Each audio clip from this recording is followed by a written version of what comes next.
In the history of the Australian Superbike Championship, 5 riders have won 3 titles. Sean Giles, in fact, won 3 in a row. This year, though, for the first time, we've got 2 riders that are going for that 4th championship.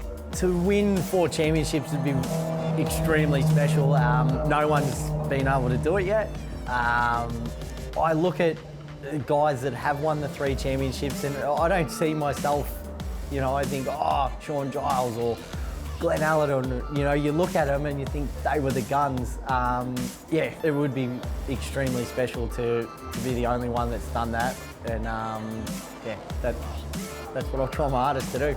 Nobody's done 4 before, so there's a few of us that are sitting on 3 at the moment, and it'd just be cool to be the first one to do it, And I think, doing with Yamaha would be really good too. I mean, we had our championship in 2022, so to get another one with them would just put the icing on the cake. I didn't know that myself and Mike have both won 4 races apiece. He was obviously quite strong up in his home rounds, but I was happy with how I went at those rounds. I really get on with this circuit. I enjoy Phillip Island on any motorcycle I've ever ridden.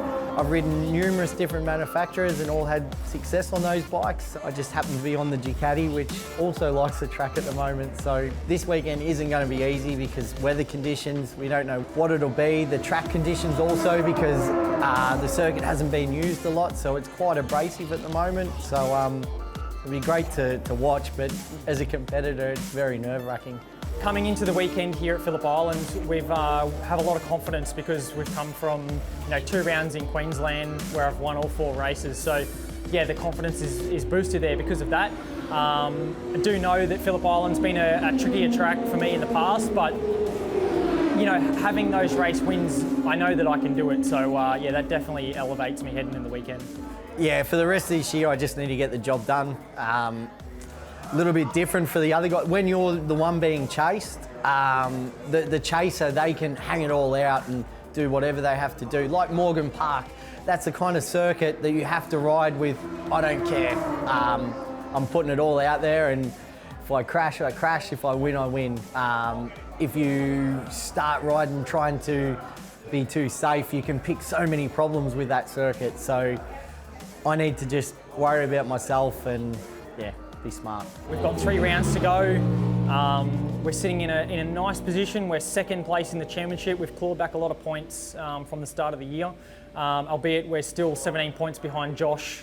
He's got a bit of a gap on us out the front, and obviously this is a track that he is really, really strong at.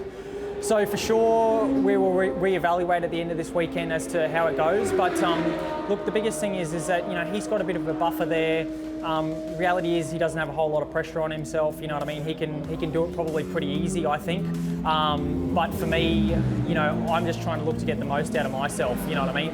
And I think if I can do that, then we'll go to the next 2 tracks, tracks that I feel like I can be really strong at, and I'd like to take advantage there. Well, there you have it. 2 of Australia's best battling it out to the end. I know that Phil Harlem thinks it's going to be Josh Waters. Chris Vermeulen thinks it's going to be Mike Jones. Well, me, I'm going to wait to the end and see who it is, and I'll go for them.